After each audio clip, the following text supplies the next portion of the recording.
Ultimately, if you're going to have lasting change in anything, you're really talking about just raising your standards. I always tell people, if you want to know how to change your life, I give it to you in 3 words, boring as it sounds: raise your standards. Lasting change is different than a goal. You don't always get your goals, but you always get your standards. Think of it as everybody in life gets their musts. They don't get their shoulds. Most people have a list of shoulds, don't they? Don't you have a list of the shoulds, things you should do, you should follow through on? I should lose some weight, I should work out more, I should make more calls, I should respond more rapidly to my email, whatever. But when you decide something is a must for you, an absolute must, when you cut off any possibility, you say, I'm gonna find the way, or I'm gonna make the way. Human beings, when they resolve things, when they make a real resolution inside themselves, which is they raise the standard and they make it a must, they find the way. Haven't you had some area of your life where you raised your standard and your life has never been the same? You did something and you did it for years and you kept trying to change it and kept telling yourself, I should. And then one day something happened. Something just clicked you over. Something took you over that kind of tipping point. And inside yourself, you said, no more. And it was a very, very different experience, wasn't it? Something inside of you shifted. And what was a should became a must, and you've never gone back. Somewhere when we make this click, when we make something a must, we attach ourselves to it. It becomes part of our identity. We all act consistent with who we believe we are. I tell people the strongest force in the whole human personality is this need to stay consistent with how we define ourselves. If you define yourself as somebody who is really conservative, you're not going to be crazy and act nuts unless you're really drunk or something, and then you can say it's the alcohol, when it's really just you finally getting permission to be yourself. The alcohol is your excuse. If you're a really crazy person, you act crazy, outrageous, playful. You don't act conservative because that's not who you are. Very often people say, well, I can't do that. I'm not that kind of person. And I always say to people, really, when did you define yourself? Really, how many years ago did you come up with what you could and couldn't do in your life? How many years ago? Most people, if they really look at how they're living their life today, it's based on a set of standards, a set of beliefs that they made choices about 10, 20, 30 or more years ago. Very often we made decisions in our youth or very young about what to believe, about what we were capable of, about who we are as a person, and that becomes the glass ceiling, if you will, that controls us. I'd like to ask you to take a look at any place you've got a limitation and ask yourself, when did I decide to accept that limitation? And you may not even see it as a limitation. You might see it as just that's who I am.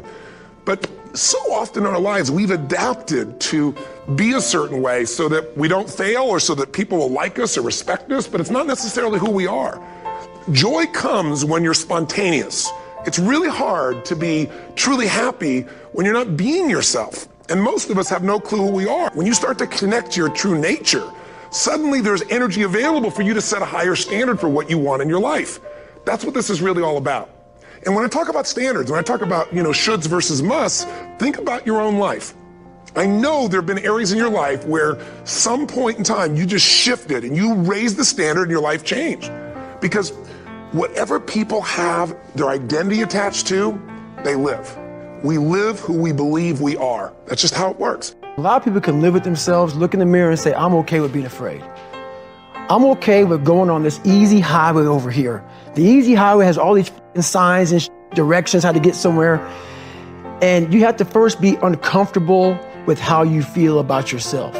With that voice that a lot of us like to run away from, we all have it. We all have that voice that say, hey man, you're kind of wimping out right now. You're kind of being a little punk right now. But a lot of us say, okay, that's okay. It's okay to tell these little white lies to ourselves. So we first have to face the real you. You have to face that in that dark room. In that dark room is who you are.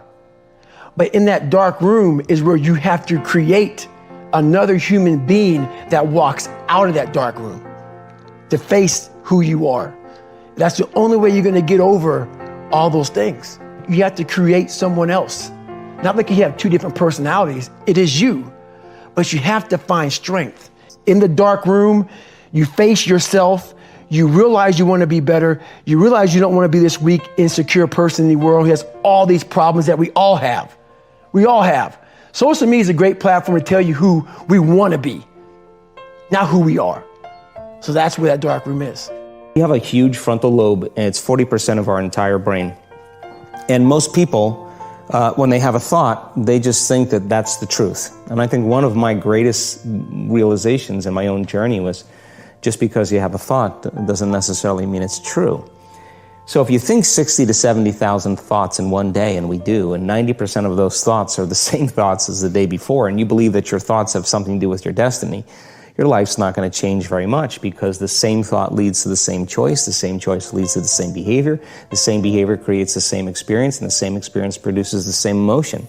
And so then the act of becoming conscious of this process to begin to become more aware of how you think, how you act, and how you feel, it's called metacognition. And so then why is that important? Because the more conscious you become of those unconscious states of mind and body, the less likely you're going to go unconscious during the day. And that thought is not going to slip by your awareness unchecked, because it means to know thyself. The word meditation means to become familiar with.